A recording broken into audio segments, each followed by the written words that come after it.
let's start off with Black History Month because it's that time of the year. I've had a couple of interesting conversations recently where I've been posed in the most polite way. Why do we have Black History Month? Is it still relevant? And kind of why are you folk lucky enough to get Black History Month? So my first question, and I think Peter, I'm going to go to you for this one, right? Okay. Because after all, this D&I stuff is your bag. It is. Still relevant? Absolutely. Is it needed? Personally, yes, definitely still needed. Why is it special? It's because it's not mainstream yet. My personal story is that my grandfather fought in the First World War, and when I went to school many years ago, that was never told. It's about celebrating our contributions to all diverse communities as well. I know about the First World War, I know about the European perspective, but I never got that global perspective. And so where we do have the opportunity to celebrate and mark and note occasions, it's important to me that we do so. You bring up a brilliant point there about perspective, particularly how history is told, right? Because that for me was one of my main challenges growing up. Yeah.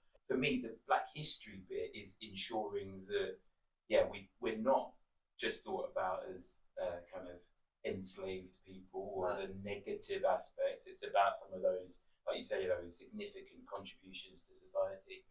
But Liz, what's your take? Obviously very similar to both of you. My school experience, was obviously very tailored. And it's not until into my late teens that I really actively took an interest in finding out what our context of history, where history actually laid, where it came from. So I went on my own journey of self-discovery and kind of found out that way. But yeah, it's very much needed until we get to a place in society whereby our achievements are acknowledged and talked about in a public sphere. Yeah. We've still got a bit of a way to go. One of the themes this month is Before Windrush. Yeah. So I told my dad, right, that I was looking at this Before Windrush, and he started telling me his story, right, about how he came over on a boat with one of my uncles here at 14, so kind of similar age group, and my mother came across as well, and they talk about what it was like when they arrived, and the let's say the unwelcoming response, when they. Oh, you mean the no blacks, no Irish, no dogs thing? That's one, yeah. Those beautiful signs that were erected to welcome them in. But I found it really interesting because they weren't ready for that. They thought they were answering a call. They were told that the British Empire, the motherland, the UK needed them. Right. And they were being patriotic. They were responding to the need. And so they got on a boat and they travelled for ages. So I find it, that mindset of we are coming to help. We are members of this British Empire, and then to be greeted in the way that they were greeted. You can you can feel the challenge they must have experienced. That notice that you mentioned, no Irish, no dogs, no blacks. I think it was in the order of blacks were last on the list, wasn't it? They were. And some people get that kind of mixed up, but I think it was no Irish, no dogs, no blacks. Yeah. So thinking about the celebrating our sisters piece for a second, there are, I think, you talk about the contributions of black individuals. I'd like us to focus for a second on maybe how challenging it is when we think about it intersectionally for black women today to achieve. I guess what's your take? What would you share with people now, and on the challenges of both, of that and potentially of overlaying that with privilege on black women in society? Well, let's start with intersectionality, black and female. Challenges are real.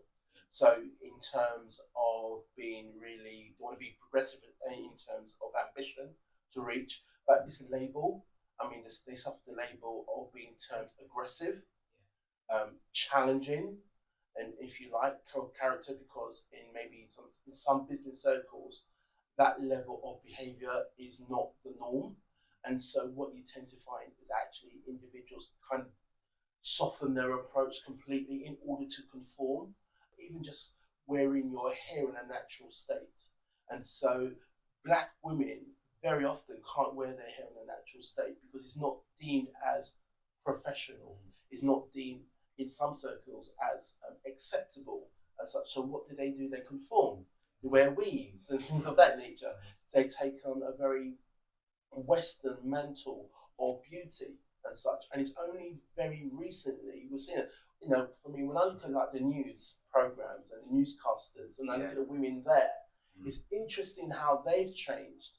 How when they first came on board, how very European are. Now they're adopting their natural state. And it's not being aggressive, it's just saying, this is me, this is who I am. I'm no different, but I'm now showing you the natural me. And sometimes it's interesting to read the response to that. And so in some circles, it's great, it's fantastic, but in others, it's still a challenge out there.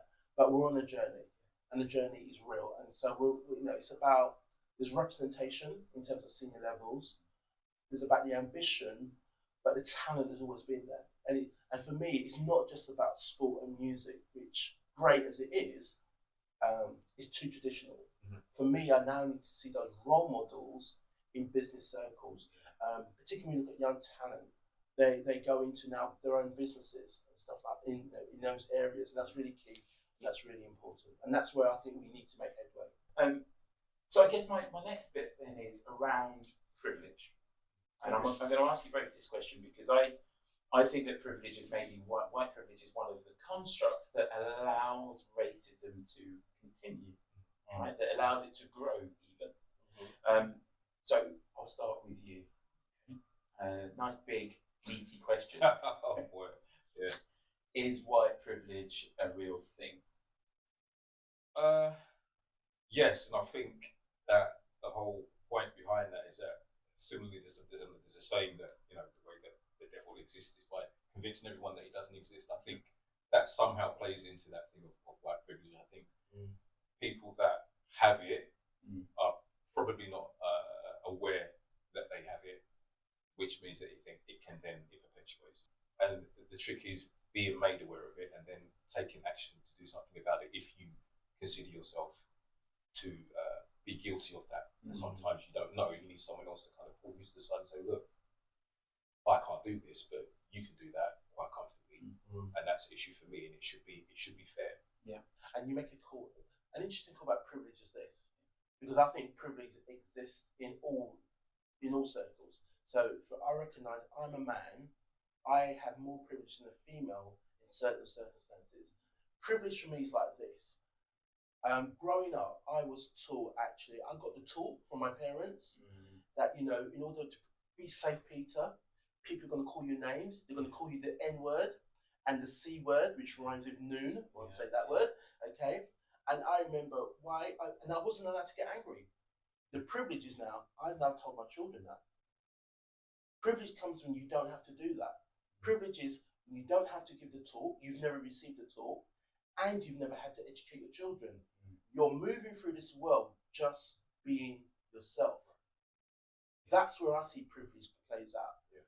And people, and I'm not saying it's about, I'm not blaming you for not understanding that. It's just that not your lived experience, but understand that not everybody has that privilege to move through the world like you do. I can go into a high-end store and I play the game with the security guy. Am I going to go stop? Are you going to follow me? And you're smiling because I know you played the same game too. Yeah. Right? Right? It's an unwritten thing. And it doesn't matter if the security guy's black or white.